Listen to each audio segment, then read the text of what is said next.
దేవునికి స్తోత్రం. అందరికీ మరణాత. దేవుడు మనకు అనుగ్రహించిన ప్రాముఖ్యమైన సమయంలో దేవుని వాక్యాన్ని ధ్యానించుకుందాము. ముందుగా వాక్య భాగం చదువుకుందాం. అపోస్తలుడైన పౌలు ఎబ్రీయులకు రాసినటువంటి పత్రిక 2వ అధ్యాయము 3వ వచనం చదువుదాం. ఎబ్రీయులకు రాసిన పత్రిక 2వ అధ్యాయము 3వ వచనం. ఇంత గొప్ప రక్షణను మనము నిర్లక్ష్యము చేసిన ఎడల ఎలాగూ తప్పించుకుందుము. ప్రార్థన. మహాపరిశుద్ధుడా, మహిమగల తండ్రి, ప్రేమస్వరూపి, దయగల యేసు క్రీస్తు ప్రభువాని ఘనమైన నామానికి వందనాలు, స్తోత్రాలు, స్తుతులు చెల్లించుకుంటున్నాం. ఈ శ్రేష్టమైనటువంటి సమయంలో ప్రభువా, శ్రేష్టమైనటువంటి మాటలు మాకు వినిపించమని, నాతోను నీ బిడ్డలతోనూ మీరే మాట్లాడి మహిమ పొందుకోమని యేసు పరిశుద్ధ నామములు అడిగి వేడుకొనుచున్నాము పరమ తండ్రి. ఆమెన్. దేవనామమును మీ ఎల్లరికూ శుభములు కలుగునుగాక. ఆమెన్. అందరూ బాగున్నారమ్మా? దేవుని మహాకృపను బట్టి మరి యొక్క పర్యాయము దేవుని వాక్యాన్ని అందించే గొప్ప భాగ్యమును దేవుడు మనకు అనుగ్రహించాడు. చాలా సంతోషము. మరి ఈ యొక్క మరణాత మహిమ స్వరం అనేటటువంటి ఆధ్యాత్మిక కార్యక్రమాన్ని ప్రతిరోజు కూడా వీక్షిస్తున్నారు మీ అందరూ కూడా. చాలా సంతోషం. దేవుని యొక్క కృపలో మరి ఈ కార్యక్రమము ఆయన చిత్తానుసారంగా జరుగుతూ ఉంది. చాలా అద్భుతమైనటువంటి ప్రసంగాలు, వర్తమానాలు దేవుడు మనకు అందిస్తూ ఉన్నాడు. చాలామంది ఫోన్ చేసి మాట్లాడుతూ ఉన్నారు. చాలా సంతోషం. ఎందుకంటే ఈ వాక్యాల ద్వారా, ఈ వర్తమానాల ద్వారా హృదయాలు కదిలించబడుతూ ఉన్నాయి, మేలులు జరుగుతూ ఉన్నాయి. దేవుడు సమాధానం లేనటువంటి బిడ్డలకు సమాధానం ఇస్తూ ఉన్నాడు. ఇవన్నీ కూడా ఎలా జరుగుతున్నాయి అంటే కనుక దేవుని యొక్క కృపలో మాత్రమే జరుగుతూ ఉన్నాయి. కాబట్టి చాలా ప్రశస్తమైనటువంటి సమయంలో మనం ఉన్నాము. మరి సమయమును సద్వినియోగం చేసుకుందాం.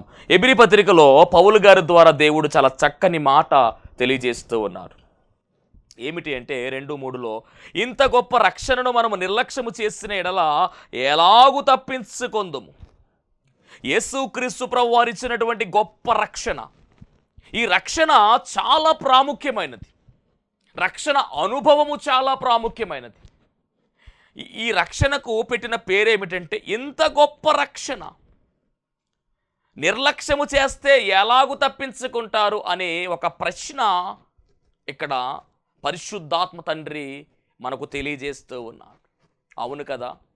ఈ రక్షణ ఎలా వచ్చింది అని ఒకసారి మనం ఆలోచన చేస్తే, రక్షకుడైనటువంటి యేసుక్రీస్తు ప్రభువు ద్వారా ఈ రక్షణ మనకు వచ్చింది. రక్షణ కార్యము జరిగింది. దీన్నే రక్షణ మహాసంకల్పము అనేటటువంటి మాట కూడా పెద్దలు వాడుతూ ఉంటారు. రక్షణ మహాసంకల్పం, దేవుని యొక్క సంకల్పం ఇది, దేవుని యొక్క ప్రణాళిక. రక్షణ యెహోవాది అనే మాట కూడా కీర్తనల గ్రంథములో మనకు కనబడుతుంది. ఈ రక్షణ భాగ్యము లేకపోతే పరలోక రాజ్యం అనేది మనకు దక్కదు. కాబట్టి రక్షణ అనే దానిని దేవుడు మన కొరకు ఏర్పాటు చేశాడు. ఏమిటి రక్షణ? ఎందుకు ఈ రక్షణ? లూకా సువార్త 19వ అధ్యాయంలో యేసుక్రీస్తు ప్రభువు వారు ఒక మాట అంటాడండి. ఇతడును అబ్రహాము కుమారుడే, నేడు ఇంటికి రక్షణ వచ్చినదంటాడు. ఏ ఇంటికి? ఎవరింటికి? జక్కయ్య అనేటటువంటి వ్యక్తి. ఆ జక్కయ్య అనేటటువంటి వ్యక్తి ఇంటికంట రక్షణ వచ్చినదంట. జక్కయ్య ఇంటికి మాత్రమే కాదండి, మన ఇంటికి కూడా రక్షణ రావాలి. దేవునికి మహిమ కలుగునుగాక. అనగా ఇల్లు అనగా ఇదిగో ఇదే ఇల్లు. మనము దేవుని ఇల్లై ఉన్నాము, మనము దేవుని ఇంటి వారమై ఉన్నాము. కాబట్టి ఈ ఇంటికి ఏమి రావాలంటే రక్షణ రావాలి. జక్కయ్య ఇంటికి ఏమొచ్చింది అంటే రక్షణ వచ్చింది. ఒకప్పుడు జక్కయ్య ఎలాగున్నాడు అంటే పాపిగా పిలువబడ్డాడు. ఈ పాపి అయినటువంటి మనుష్యుడు అని అక్కడున్న ప్రజలందరూ అంటారు జక్కయ్య గురించి. చదువుదాం ఒకసారి అన్నమాట. లూకా సువార్త 19వ అధ్యాయము. చాలా చక్కని విషయం ఇక్కడ దేవుడు తెలియజేస్తున్నాడు. రక్షణ వచ్చిన ఇల్లుగా ఇక్కడ కనబడుతుంది. లూకా సువార్త 19వ అధ్యాయం 7వ వచనం. అందరూ అది చూచి ఈయన పాపి అయిన మనుష్యుని యొద్ద బస చేయ వెళ్ళెనని చాలా సనుగుకొనిరి. పాపి అయిన మనుష్యుని ఇంట, పాపి అయిన మనుష్యుడంట. అంటే ప్రజలు డిసైడ్ చేసేసారు, అవును జక్కయ్య పాపి అని చెప్పబడుతూ ఉంది.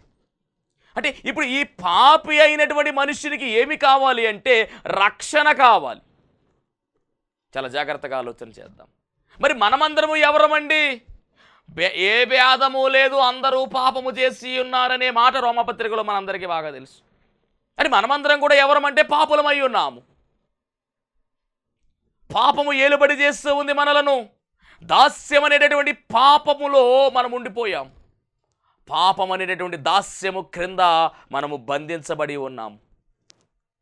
ఈ రక్షణ దేనికోసము అంటే పాపము అనేటటువంటి బానిసత్వంలో బానిసలుగా బంధించబడినటువంటి మనలను విడిపించేదే రక్షణ.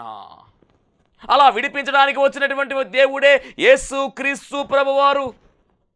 ఆయన మాత్రమే విడుదల ఇచ్చేవాడై ఉన్నాడు. ఆయన మాత్రమే విమోచన ఇచ్చేవాడై ఉన్నాడు.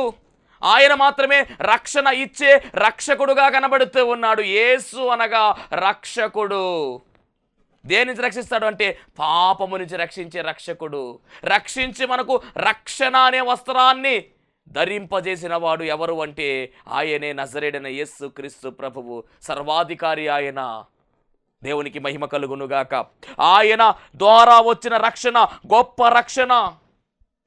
ఆయన ప్రాణాన్ని పెట్టి, ఆయన రక్తాన్ని చిందించి, తను రిక్తునిగా చేసుకుని శ్రమను అనుభవించి, అలా అనుభవించుట ద్వారా వచ్చినదే రక్షణ. ఎలాంటి రక్షణ అంటే గొప్ప రక్షణ. అందుకనే ఇంత గొప్ప రక్షణను మనము నిర్లక్ష్యము చేసిన ఎలాగూ తప్పించుకుందాము. ఈ రోజున రక్షణ అనేటటువంటి కార్యము మనం అందరము కూడా పొందుకుంటూ ఉన్నాం.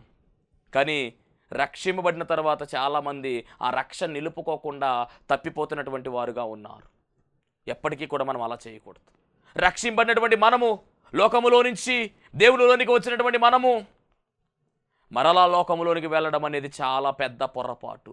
ఒకసారి వెలిగించబడినటువంటి మనము ఆరిపోతే మరలా వెలిగించుకోవడం చాలా కష్టము. కాబట్టి ఈ రక్షణ అంటండి, ఈ గొప్ప రక్షణ అంటే మనం ఏం చేయకూడదంటే నిర్లక్ష్యము చెయ్యకూడదు.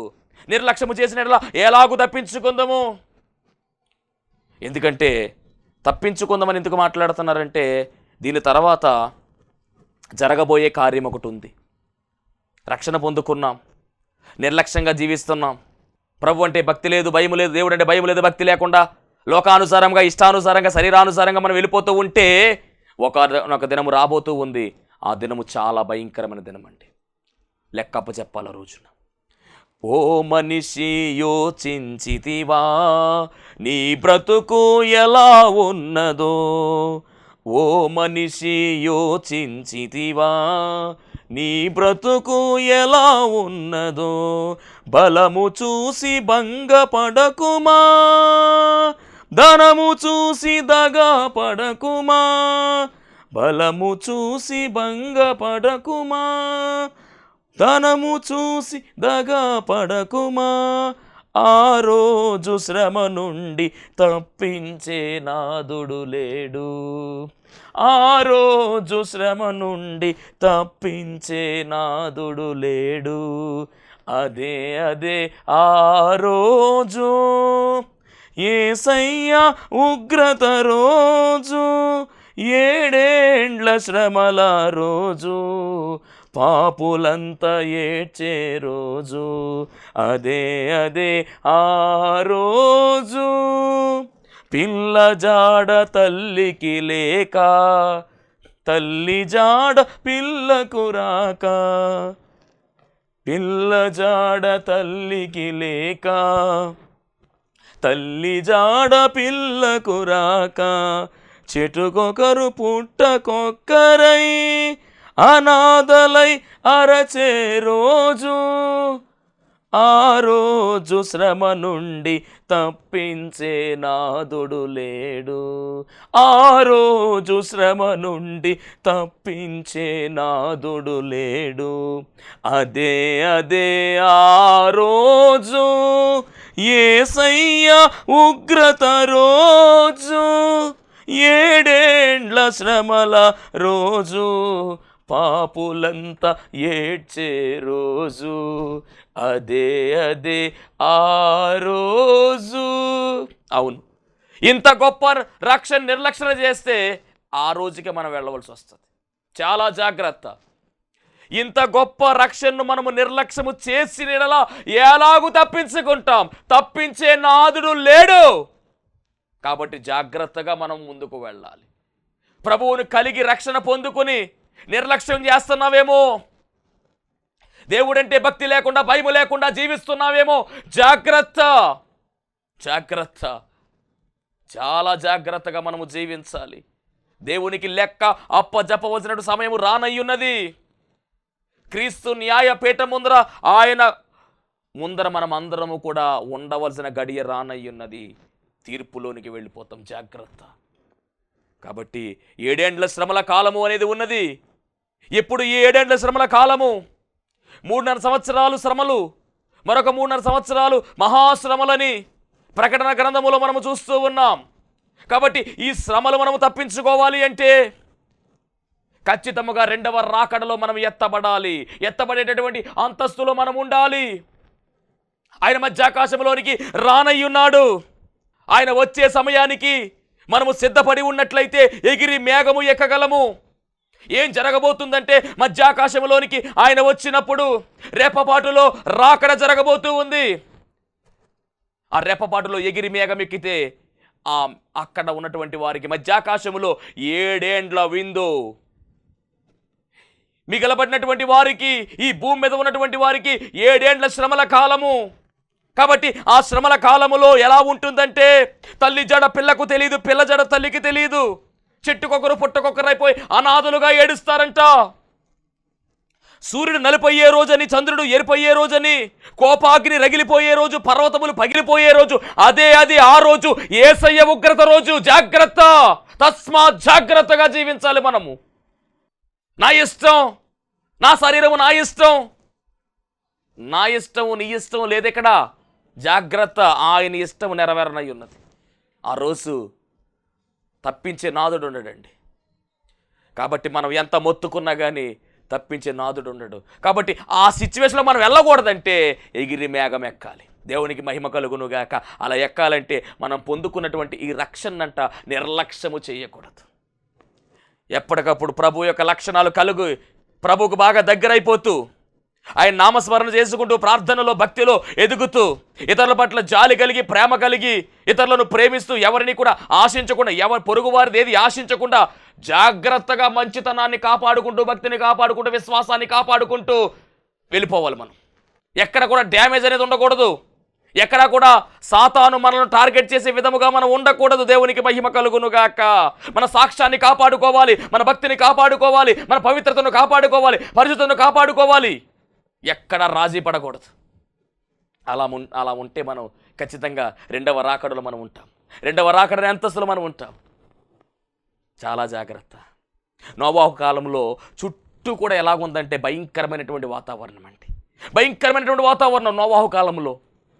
భయంకరమైన పాపం ఉంది. కానీ నోవాహు అంటండి ఎక్కడా కూడా పాపాన్ని అంటించుకోకుండా, పాపాన్ని దరికి రానివ్వకుండా నిందారహితుడుగా ఆయన జీవించాడంటండి. నింద అనేది లేకుండా, నిందలు ఎవరు వెయ్యలేకుండా పరిశుద్ధుడుగా, పవిత్రుడుగా జీవించినటువంటి వ్యక్తి నోవాహు. దేవునితో నడిచినటువంటి అనుభవం మాత్రమే కాదు, కానీ లోకములో ఉన్నదేది కూడా అంటించుకోకుండా, పాపం అనేది దరికి రానివ్వకుండా పరిశుద్ధుడుగా జీవించినటువంటి అనుభవము 10వ తరానికి చెందినటువంటి నోవాహుకు ఉంది. అందుకని జలప్రలయములో తాను తన కుటుంబము కూడా ఏమైందంటే రక్షింపబడి మరలా సృష్టి పునఃప్రారంభించబడడానికి మూల కారణంగా నోవాహు కుటుంబం ఉన్నదండి. అది నోవాహుకులో ఉన్నటువంటి గొప్ప విషయం. ఈ రోజున మనం కూడా రక్షణ విషయములో, భక్తి విషయములో ఎక్కడ రాజీ పడకూడదు. రాబోతున్నటువంటి ఆ ఉగ్రత దినాన్ని మనం తప్పించుకోవాలంటే ఎగిరి మేఘం ఎక్కాలి. ఎక్కాలి అంటే రక్షణ నిర్లక్ష్యం చేయకుండా ముందుకు వెళ్ళిపోవాలి.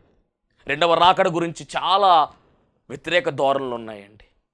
మొదటి రాకడ జరిగిపోయింది. మొదటి రాకడ యేసుక్రీస్తు ప్రభువారు ఈ లోకానికి వచ్చింది. మొదటి రాక ఎందుకు అంటే ఆయన పాపులను రక్షించడం క్రీస్తు యేసు ఈ లోకమునకు వచ్చెనని వాక్యము నమ్మదగినదియు పూర్ణాంగీకారమునై ఉన్నది అని తిమోతి రాసినటువంటి పత్రికలో 1 తిమోతి పత్రిక 1వ అధ్యాయం 15వ వచనంలో మనం చూస్తాం. అవును, ఆయన మొదటి రాక దేనికి అంటే పాపులను రక్షించడానికి ఆయన ఈ లోకానికి వచ్చాడు. అందరూ కూడా పాపులై ఉన్నారు కనుక అందరి నిమిత్తము ఆ రాకడ, అదే మొదటి రాకడ. ఇప్పుడు 2వ రాకడ అనేది ఉంది. రెండవ రాకడ ఇంకా జరగలేదు, జరగాలి. ఇప్పుడు మన యొక్క టార్గెట్ ఏమిటంటే, మన యొక్క మెయిన్ ఎజెండా ఏమిటి అంటే, రెండవ రాకడలో మనం అందరము కూడా ఉండాలి. లేకపోతే 7 ఏండ్ల శ్రమల కాలంలోకి వెళ్ళిపోతాం. రెండవ రాకడ గురించి బైబిల్ గ్రంథంలో కొంతమంది ఏమంటారంటే, బయట వాళ్ళు ఏం చెప్తారంటే రెండవ రాకడ జరిగిపోయిందని కొంతమంది, ఎప్పుడో జరుగుద్దని కొంతమంది, రకరకాలుగా మాట్లాడుతున్నారండి. ఎవరు ఎన్ని రకాలుగా మాట్లాడినా పరిశుద్ధ బైబిల్ గ్రంథాన్ని మనము పరిశీలన చేస్తేనే ఆ విషయం మనకు అర్థమవుతుంది. ఏమి జరుగుతూ ఉంది, ఏమి జరగనయ్యి ఉన్నదో. రెండవ రాకడ గురించి ప్రస్తావన డైరెక్ట్గా మనం యోహాను సువార్తలకు వెళదాం. యోహాను ద్వారా దేవుడు రాయించిన మాట 14వ అధ్యాయం 2-3 వచనాలు చూద్దాం. యోహాను సువార్త 14వ అధ్యాయం 2-3 వచనాలు. నా తండ్రి ఇంట అనేక నివాసములు కలవు, లేని ఎడల మీతో చెప్పుదును. మీకు స్థలము సిద్ధపరచ వెళ్ళుచున్నాను. నేను వెళ్ళి మీకు స్థలము సిద్ధపరచిన ఎడల నేనుండు స్థలములో మీరును ఉండులాగున మరలా వచ్చి నా యొద్ద నుండుటకు మిమ్మును తీసుకుని పోవుదును. ఎంత అద్భుతమైన మాట మాట్లాడుతున్నాడు. యేసుక్రీస్తు ప్రభువారు శరీరధారిగా ఉన్నప్పుడు యోహాను సువార్త 14వ అధ్యాయంలో ఆయన చాలా విషయాలు మాట్లాడుతూ ఇక్కడ ప్రస్తావించిన మాట ఏమిటంటే, ఇదిగో నా తండ్రి ఇంట అనేక నివాసములు కలవు, లేని ఎడల మీతో చెప్పుదును. మీకు స్థలము సిద్ధపరచ వెళ్ళుచున్నాను. సిద్ధపాటు అయిన తర్వాత మరలా వస్తాను అంటున్నాడు. మరలా వస్తాను అంటే సెకండ్ కమింగ్, అంటే రెండవ రాకడ. ఈ రాకడ గురించి యేసు ప్రభువే చెప్పాడు. ఆయన చెప్తూ ఉన్నాడు ఏమనంటే, మరలా వస్తాను అంటున్నాడు. వస్తానని చెప్పింది దేవుడే, దేవునికి మహిమ కలుగునుగాక. వస్తానని చెప్పింది మనలను తయారు చేసినటువంటి ఆయనే, సృష్టికర్త అయినటువంటి దేవుడే చెబుతున్నాడు, నేను మరలా వస్తాను. సెకండ్ కమింగ్, రెండవ రాకడ, ఆయన రాబోతూ ఉన్నాడు. ఇంకా చెప్పాలంటే ప్రకటన గ్రంథం కూడా ఒకసారి చదువుదాం. ప్రకటన గ్రంథం 22వ అధ్యాయం 3 సార్లు ఈ మాట కనబడుతుంది. ప్రకటన గ్రంథం 22వ అధ్యాయం 7వ వచనం. ఇదిగో నేను త్వరగా వచ్చుచున్నాను. ఈ గ్రంథములోని ప్రవచన వాక్యములను గైకొనివాడు ధన్యుడు. త్వరగా వచ్చుచున్నానని ఆయన చెప్తున్నాడు. 7వ అధ్యాయం 7వ వచనం. 12వ వచనం కూడా చదువుదాం. ఇదిగో త్వరగా వచ్చుచున్నాను. మరలా అది ఆ మాట చెప్తున్నాడు ఆయన.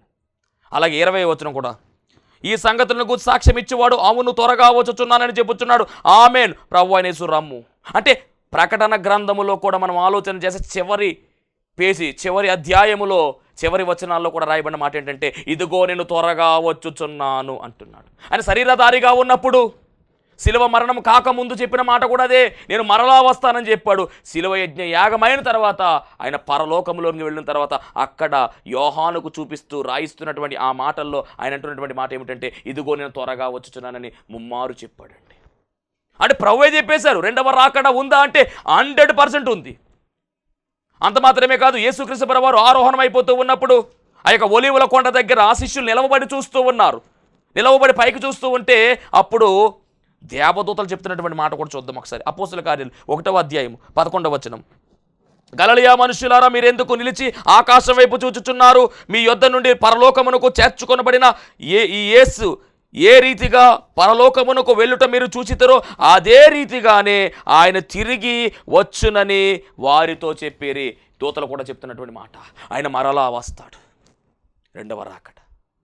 ఎబ్రీ పత్రిక 9:28 పౌలు గారు కూడా చెప్తున్న మాట అదే, ఆయన మరలా రాబోతూ ఉన్నాడు. పత్రికల భాగాల్లో మనం చూస్తే ఆయన మరలా వస్తాడు అని, ప్రభువా త్వరగా రా అని మరణాత అనేటటువంటి మాట కనబడుతుంది. మరణాత అనగా ఆయన మరలా వస్తున్నాడని అర్థము. కొరింథీ పత్రికలు ఈ మాట చూస్తాం మనం. మరణాత అనగా ఆయన త్వరగా వస్తున్నాడు, మరలా వస్తున్నాడు ఆయన. ప్రభు అయిన యేసు రమ్మనేటటువంటి ఒక ప్రార్థన కూడా ఆ మాటలో అర్థము. ప్రభు వచ్చుచున్నాడు అనేటటువంటి, ప్రభు వచ్చి ఉన్నటువంటి ఒక మాట కూడా దానికి అర్థము. కాబట్టి ఇక్కడ ఈ రోజున మనం గమనించవలసిన విషయం ఏమిటి అంటే, ప్రభు మరలా రానయ్యున్నాడు, రెండవ రాకడ జరగనయ్యున్నది. ఈ విషయాన్ని ఎప్పుడు కూడా మర్చిపోకూడదు. నిర్లక్ష్యంగా మనం అసలు ఉండకూడదు. మనం వెళ్ళిపోవడం అన్న జరుగుతుంది, ఆయన రావడం అన్న జరుగుతుంది. మొత్తం మీద జరగడము ఖచ్చితం. రెండవ రాకడ గురించి ఒక అవగాహన మనం కలిగి ఉండాలి. మరి ఆయన ఎప్పుడు వస్తాడు అనేటటువంటి మాట బైబిల్ గ్రంథంలో మనం చూసినట్లయితే, ఆయన ఎప్పుడు వస్తాడు అంటే ఒకసారి ఆ మాట కూడా చూద్దాం. మత్తయి సువార్త 24వ అధ్యాయం, మత్తయి సువార్త 24వ అధ్యాయం 36వ వచనం. ఆయన ఎప్పుడు వస్తూ ఉన్నాడు? మత్తయి సువార్త 24:36. అయితే ఆ దినము గూర్చియు ఆ గడియను గూర్చియు తండ్రి మాత్రమే ఎరుగును గాని ఏ మనుషుడైనను పరలోకమందలి దూతలైనను కుమారులైన ఏరుగారు. అంటే ఆయన ఎప్పుడు వస్తాడన్న విషయము ఎవ్వరికీ తెలియదు. ఆయన ఎప్పుడన్నా వస్తాడు, ఏ సమయమనైనా ఆయన రావచ్చు. రావడం అయితే ఖచ్చితం. దీని గురించే ఉపమానాలు కూడా ఆయన మాట్లాడారు. మార్కు సువార్త 13వ అధ్యాయంలో మనం చూస్తే ఒక అద్భుతమైనటువంటి ఉపమానాన్ని ఆయన చెప్పాడు, ఉదాహరణగా చెప్పాడు. 13వ అధ్యాయం 32వ వచనం. ఆ దినమును గూర్చి ఆ గడియను గూర్చి తండ్రి తప్ప ఏ మనుషుడైనను పరలోకమందలి దూతలైనను కుమారుడైనను ఏరుగారు. జాగ్రత్తగా ఉండండి, మెలకువగా ఉండండి, ప్రార్థన చెయ్యండి. ఆ కాలమైన ఎప్పుడొచ్చునో మీకు తెలియదు. ఒక మనుష్యుడు తన దాసులకు అధికారం ఇచ్చి ప్రతి వానికి వాని పని నియమించి మెలకువగా ఉండమని దూరపాలుకొని ఆజ్ఞాపించి ఇల్లు విడిచి దేశాంతరము పోయినట్టే ఆ కాలం ఉంటుందంటండి. అలా వెళ్ళిపోయినటువంటి ఆ యజమానుడంట ప్రొద్దుగుంగి వచ్చునో, అర్ధరాత్రి వచ్చునో, కోడికోయినప్పుడు వచ్చునో, తెల్లవారినప్పుడు వచ్చునో, ఎప్పుడు వస్తాడో తెలియదు, కానీ వస్తాడు, అకస్మాత్తుగా వస్తాడు. అలా వచ్చినట్టుగానే ప్రభువు కూడా రానయ్యున్నాడు. అర్ధరాత్రి వస్తాడో, తెల్లవారినప్పుడు వస్తాడో, కోడి కూసే వేళన వస్తాడో, లేదా ఎప్పుడు వస్తాడో తెలియదు, కానీ వాస్తవమైతే మటుకు ఆయన వస్తాడు. వాస్తవం ఏంటంటే రెండవ రాకడ త్వరలోనే ఉంది, త్వరగా రాబోతున్నాడు ఆయన. దేవునికి మహిమ కలుగును గాక. చాలా జాగ్రత్తగా మనం ఆలోచన చెయ్యాలి. నేడో రేపో నా ప్రియుడేసు మేఘాల మీద ఏతించును. నేడో రేపో నా ప్రియుడేసు మేఘాల మీద ఏతించును. మహిమాన్వితుడై ప్రభు యేసు మహీస్థలమునకు ఏతించును. మహిమాన్వితుడై ప్రభు యేసు మహిమా స్థలమునకు ఏతించును. నేడో రేపో నా ప్రియుడేసు మేఘాల మీద ఏతించును. నేడో రేపో ఎప్పుడు వస్తాడు, కానీ రావడం అయితే మట్టుకి వస్తాడు. ఇది మన నిరీక్షణ. ఈ నిరీక్షణ లేకుండా నిర్లక్ష్యం చేస్తే మనం జీవిస్తే మట్టుకి మనకే ఇబ్బంది అండి. కాబట్టి నా ప్రభు రానయ్య ఉన్నాడు. ఇదే ఆలోచన మనం కలిగి ఉండాలి. మరణాత అనేటటువంటి మాట ఎందుకు వాడుతున్నారు అంటే దీనికోసమే. ఎప్పుడు కూడా రాకడ తలంపు, రాకడ ధ్యానము, రాకడ ధ్యాస కలిగి ఉండాలని దేవుని యొక్క సేవకునిగా మీకు తెలియజేస్తున్నాను. దేవునికి మహిమ కలుగును గాక. ఇక మనం ఆలోచన చేసినట్లయితే రాకడికి ఏమైనా సూచనలు ఉన్నాయా అని అడుగుతున్నారంట శిష్యులు. అయ్యా నీవు ఎప్పుడు వస్తావో సూచనలు ఏమన్నా ఉన్నాయని అడిగితే అప్పుడండి యేసుక్రీస్తు ప్రభు వారు చాలా విషయాలు మాట్లాడారు. ఈ యొక్క సమాప్తి కోసము సూచనలు ఏమన్నా ఉన్నాయా అని కూడా అడిగితే ఆయన అంటున్నాడు కదా, 24వ అధ్యాయము మత్తయి సువార్త 24వ అధ్యాయము 4-5 వచనం చూస్తే మోసాలు జరుగుతాయంట, యుద్ధాలు జరుగుతాయంట, ప్రకృతి వైపరీత్యాలు వస్తాయి, సువార్త విస్తరణ జరుగుతుందంట. యుద్ధాలు జరగట్లేదా? మోసాలు జరగట్లేదా? ప్రకృతి వైపరీత్యాలు జరగట్లేదా? సువార్త విస్తరణ జరగట్లేదా? హింసలు జరగట్లేదా? నోవాహు దినాలు ఎలా ఉంటాయో మనుష్య కుమారుని రాకడ కూడా అలాగే ఉంటుందట. నోవాహు దినాలు ఎలాగ ఉన్నాయంటే తినడం, త్రాగడం, ఎవరిష్టానుసారంగా వారు జీవించడం అలాగే జరుగుతుంది. లోతు దినాలు కూడా అలాగే ఉన్నాయి. కాబట్టి ఇక ఆయన రానయ్య ఉన్నాడండి. ఆయన రానయ్య ఉన్నాడు. సూచనలన్నీ కూడా జరిగిపోతున్నాయి. గుర్తులన్నీ కూడా గలమెత్తి మాట్లాడుతూ ఉన్నాయి. ఎప్పుడు వస్తాడో తెలియదు, కానీ సూచనలన్నీ ప్రారంభమైపోయినాయి. ఎలా వస్తాడు అని మనం చూస్తే కనుక మేఘాల మీద ఆయన వస్తాడంటండి. మేఘాల పైన ఆయన రాబోతూ ఉన్నాడు.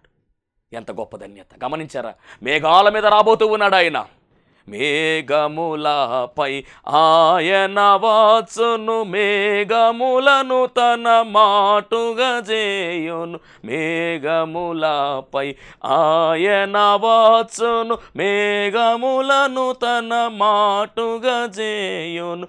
ఉరుములు మెరుపులు మెండుగా చేయ, ఉరుములు మెరుపులు మెండుగా చేసి అపజయమిచ్చును అపవాదికిని, అపజయమిచ్చును అపవాదికిని. దేవునికి స్తోత్రం. మేఘాల మీద రాబోతున్నాడు ఆయన, మేఘాల మీద.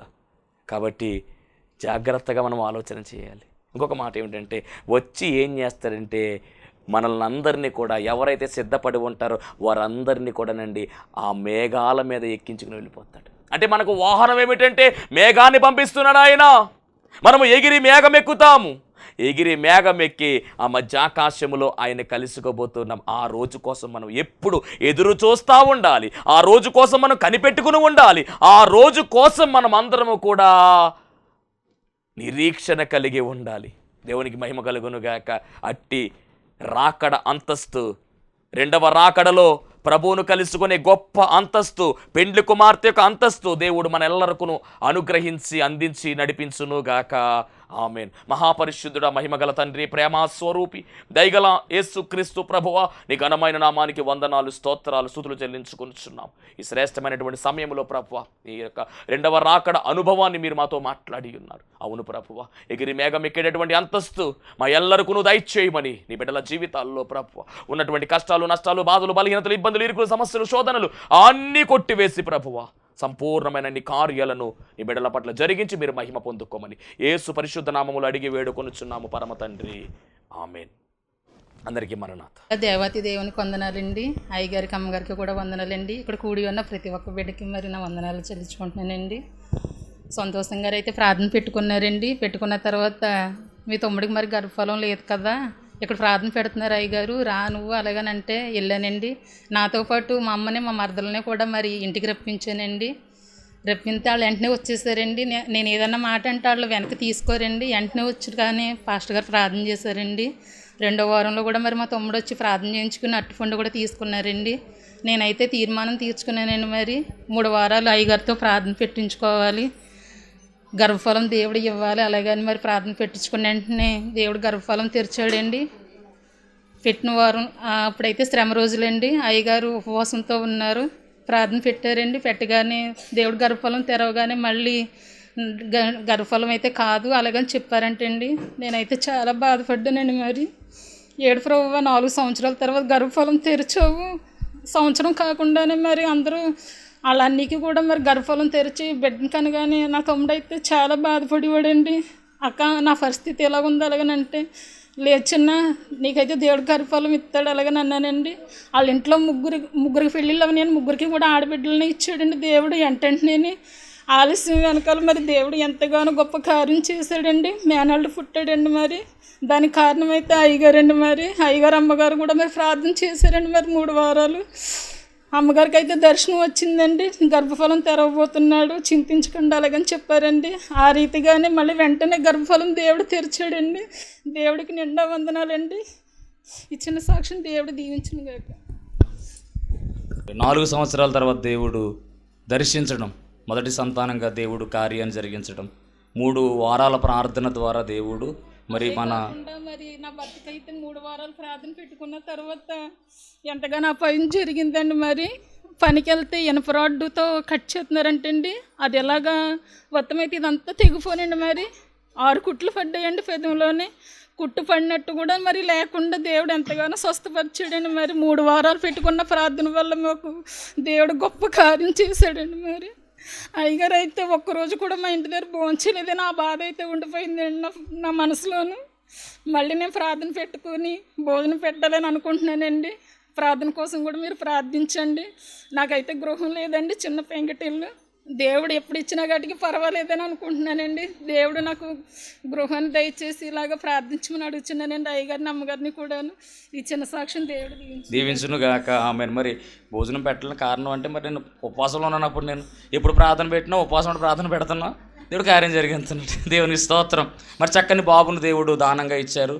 ఆ అమ్మాయికి కూడా ప్రమాదం జరిగింది, కానీ మనం ఎవరికి చెప్పినా కూడా చెప్తాను, గర్భఫలం ఆయన ఇచ్చాడు కాబట్టి 9వ నెల దాకా దేవుడు కాపుదలు ఉంటే ఖచ్చితంగా దేవుడు కార్యం జరిగింది. కానీ మధ్యలో సాతానుడు గలిబిలు చేస్తూ ఉంటాడు, వాటిని మనం పట్టించుకోకూడదు. దేవుడి సాక్ష్యం దీవించును గాక.